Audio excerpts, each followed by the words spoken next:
Hello everyone. आज हम बात करेंगे इंडिया के प्रॉब्लम के बारे में, किसानों की प्रॉब्लम के बारे में। चलो बात करते हैं। इंडिया की 46% ऑफ पॉपुलेशन खेती और किसानी पे डिपेंड करती है। अब प्रॉब्लम क्या है किसानी के साथ? Disguised unemployment. मान लीजिए मैंने एक खेत है, उसमें 3 लोग काम करते हैं। उनमें से अगर एक बंदा को मैं निकाल भी दूँ फिर भी मेरी प्रोडक्शन पे कोई असर नहीं पड़ता। इसको बोलता है डिस्गाइज्ड अनएम्प्लॉयमेंट। तो इसका इसका कारण क्या है? इससे होता क्या है? मान लीजिए बंदा अगर लेबर कर भी रहा है खेत में तो उसका प्रोडक्शन पे कोई असर नहीं पड़ रहा, वो आउटपुट पे कोई असर नहीं मार पा रहा। तो इसके कारण उसको लगता है मैं एम्प्लॉयड हूँ, पर वो प्रोडक्शन पे कोई असर नहीं कर पा रहा। इसको बोलता है डिस्गाइज्ड अनएम्प्लॉयमेंट।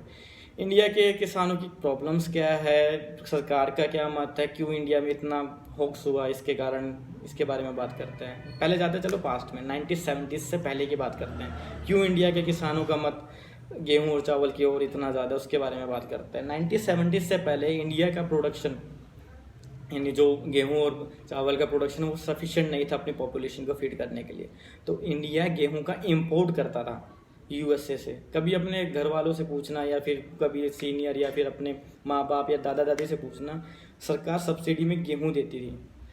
लाल कलर के गेहूं होते थे जो बच जाते थे, जो कि यूएस के जो अपने प्रोडक्शन से जो बचा हुआ गेहूं होता था वो इंडिया को इंपोर्ट कर दिया जाता, एक्सपोर्ट कर दिया जाता था, ताकि इंडिया अपनी पॉपुलेशन को फीड कर सके। फिर आया एम एन स्वामीनाथन जी। उन्होंने हरित क्रांति करी। पंजाब और हरियाणा के किसानों ने जम के फायदा उठाया हरित क्रांति का। प्रोडक्शन सरप्लस कर दिया, इंडिया की भूखमरी खत्म कर दी, किसानों ने इंडिया की भूखमरी खत्म करी। तो ये हुआ, इसके कारण इंडिया दोबारा ट्रैक पे आया। अब बात करते हैं करंट सिचुएशन की। उस टाइम सिचुएशन ये थी, तो इसलिए गेहूं चावल का प्रोडक्शन इंडिया में ज़रूरी था। ये बात मैं मानता हूँ और किसानों ने ये बहुत अच्छा किया भी। अब बात करते हैं 2020 की सिचुएशन के बारे में। आज भी 2018 का मेरे को अरुण जेटली जी का बयान याद है, संसद में दिया था। उन्होंने बोला था कि हमारे पास 70 बिलियन US डॉलर का प्रोडक्शन सरप्लस पड़ा हुआ है एफसीआई के पास। यानी हमारे पास 70 बिलियन US डॉलर का गेहूं और चावल पड़ा हुआ है एफसीआई के पास। मान लीजिए अगर ये 70 बिलियन US डॉलर का मेरे पास पहले से ही पड़ा हुआ है, मैं दोबारा गेहूं चावल बो देता हूँ, उससे क्या प्रॉब्लम हो जाएगी कि ये जो मेरे को अपनी फसल की कीमत है वो मेरे को एक्चुअल में मिल नहीं पाएगी। अब इंडिया के किसानों के साथ एक प्रॉब्लम है, डायलेमा ही समझ लीजिए। अगर मानसून अच्छा होता है तो भी वो उनको प्रॉब्लम हो जाती है, और मानसून बुरा होता है तो भी उनको प्रॉब्लम हो जाती है। पहला केस कंसिडर करते हैं। मान लीजिए मानसून अच्छा हो गया, मानसून अच्छा हो गया, प्रोडक्शन मेरा सरप्लस हो गया। अब मेरे को मेरी फसल की अच्छी कीमत नहीं मिलेगी। आज भी मेरे को राजस्थान का एक केस याद है, 2 से 4 साल पहले की बात है कि नासिक में प्याज अच्छा हो गया था, राजस्थान वालों ने भी प्याज बो दिया। अब क्या हुआ, नासिक के प्याज को कीमत मिल नहीं रही थी मार्केट में, यानी नासिक में ओवर सरप्लस हो गया है। तो उसके कारण अब राजस्थान वालों को अपने प्याज की कीमत नहीं मिली मार्केट में, तो उन लोगों ने अपना प्याज ऊँटों को खिला दिया। इससे क्या हुआ कि उनको अपने बीज का भी पैसा वापस नहीं मिल पाया। ये प्रॉब्लम हुआ। मान लीजिए दूसरे केस पे जाते हैं कि मान लीजिए मानसून ख़त्म हुआ या ख़राब हुआ, तो मानसून ख़राब होने से उनके प्रोडक्शन ज़्यादा नहीं होगा। प्रोडक्शन ज़्यादा नहीं होगा तो मान लीजिए मेरे को कीमत अच्छी मिल भी जाती है, तो क्या अच्छी कीमत पे मैं मिल गई, पर मेरे पास प्रोडक्शन तो है नहीं पूरा, तो मैं अपने जो खेती है, जो फसल है, उससे इतनी कीमत वसूल नहीं कर पाऊँगा। अब इसके पॉसिबल सॉल्यूशन क्या है, सरकार क्या क्या मत है, और गेहूं और चावल से सरकार को क्या दिक्कत है, मैं ये बात बताता हूँ। पहली बात तो गेहूं और चावल की फसल एक पानी इंटेंसिव फसल है, मुझे बहुत अच्छी मात्रा में पानी चाहिए होता है गेहूं और चावल को बोने के लिए। तो इससे क्या होता है, पंजाब और हरियाणा का वाटर टेबल ऑलरेडी डाउन जा रहा है तो अगर हम इसी रफ्तार से चलते रहे तो थोड़े सालों में हम वैसे भी गेहूं और चावल की फसल नहीं कर पाएंगे। पहला मत सरकार का ये पहला ये प्रॉब्लम है। सेकंड प्रॉब्लम क्या है कि गेहूं और चावल की फसल एक ही फसल बार बार बोने से क्या होता है कि जो मिट्टी की जो उर्वरकता है वो कम कम होती जाती है। ये एक प्रॉब्लम है। अब इसके पॉसिबल सॉल्यूशंस क्या है कि किसान कर क्या सकते हैं, सरकारों को क्या करना है। किसान को अपनी अल्टरनेटिव इनकम जनरेट करनी पड़ेगी। फिशरीज हो गई, पशुपालन हो गया, ये क्या बोलते हैं नर्सरीज हो गई। नर्सरीज में एक पौधे की कीमत 100 से 150 रुपये मिलती है। अगर किसान अपने खेतों में नर्सरीज के स्तर पे अगर कोई पौधा बोए तो उससे किसानों की अच्छी इनकम हो सकती है। बी कीपिंग हो गई। और दूसरा कोऑपरेटिव सोसाइटीज़, सरकार को ये करना चाहिए कि इंडिया में कोऑपरेटिव सोसाइटीज़ डेवलप करनी चाहिए। जैसे अमूल ने दूध में क्रांति लाई। मान लीजिए एक किसान गेहूँ बोता है अपने खेत में, मान लीजिए उसके गेहूं की कीमत उसको 20 रुपये पर केजी मिलती है। अगर उससे ही वो बिस्किट बनता है तो उसकी गेहूं की कीमत 150 रुपये पर केजी मिलती है। तो मैं ये बात बता रहा हूँ कि अगर आप अपने चीज़ों को प्रोसेस करते हैं तो उसकी कीमत आपको ज़्यादा मिलती है। तो इंडिया में सरकार को छोटे छोटे प्रोडक्शन हब्स बनाने चाहिए। प्रोडक्शन हर मान लें हर तालुक में एक फैक्ट्री डेवलप कर दी, जो एक पर्टिकुलर एरिया से बंदे लेगी, जो बंदों से प्रोडक्शन लेगी और एक आउटपुट क्रिएट करेगी और किसानों को उसका हिस्सा मिल जाएगा। इससे किसानी को फ़ायदा होगा। जैसे यूएस में होता भी है कि वहाँ पे एक क्लस्टर डेवलप्ड है, मान लीजिए एक 10 किलो का एक क्लस्टर है, यानी 10 जिलों का एक क्लस्टर मान लीजिए।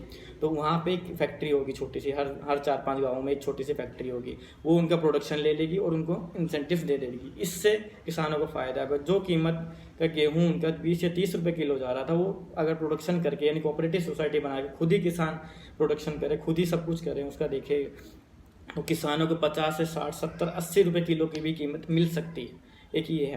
दूसरा, एक अल्टरनेटिव सोर्स ऑफ खेती पे जाना चाहिए। बड़े किसानों को इसमें भागीदारी निभानी चाहिए, क्योंकि छोटे किसान एबल नहीं है उस चीज़ के कि हाँ वो एक अल्टरनेटिव सोर्स लेके आ जाए, या फिर कुछ एक ही किला है उनके पास, वो गेहूँ है या सरसों ना बो के या फिर चावल ना बो के उसमें कुछ अलग बो दें और उनको नुकसान नहीं झेल पाएंगे। तो बड़े किसानों को ये करना चाहिए कि अल्टरनेटिव सोर्स ऑफ खेती की तरफ जाएं।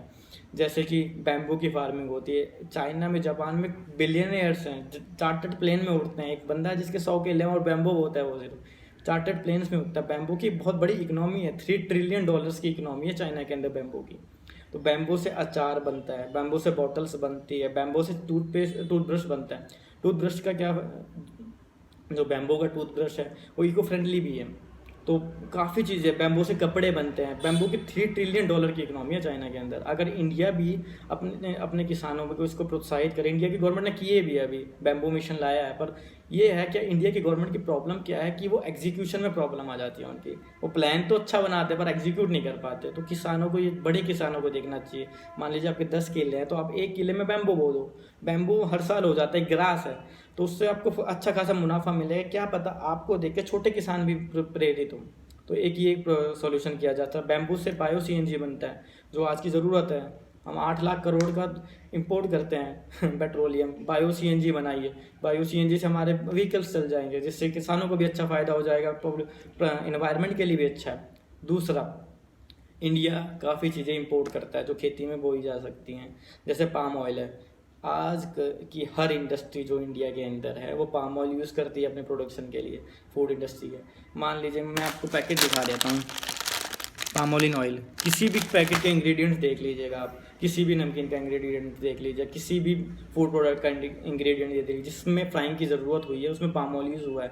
इंडिया गैलन्स में, बिलियंस गैलन्स में ये इंपोर्ट करता है मलेशिया, और इंडोनेशिया से। पाम ऑयल बोई है अपनी ख़राब ज़मीन पे।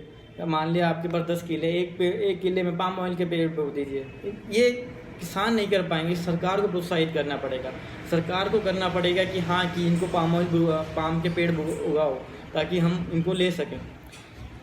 अब किसानों को, अब सरकार को क्या करना चाहिए? सरकार को एक तो क्लस्टर्स डेवलप करने चाहिए, हर ज़िले में एक क्लस्टर डेवलप होना चाहिए, और जो ग्राउंड रियलिटी है वो ऊपर तक जानी चाहिए। मैंने मान लीजिए क्लस्टर डेवलप किया, मेरे को कोऑपरेटिव सोसाइटीज़ डेवलप करनी चाहिए। ये इन सब चीज़ों से ही किसानों की प्रॉब्लम सॉल्व की जा सकती है। गलती किसानों की नहीं है, गलती गवर्नमेंट की भी नहीं है, दोनों के बीच में एक कोऑर्डिनेशन की कमी है।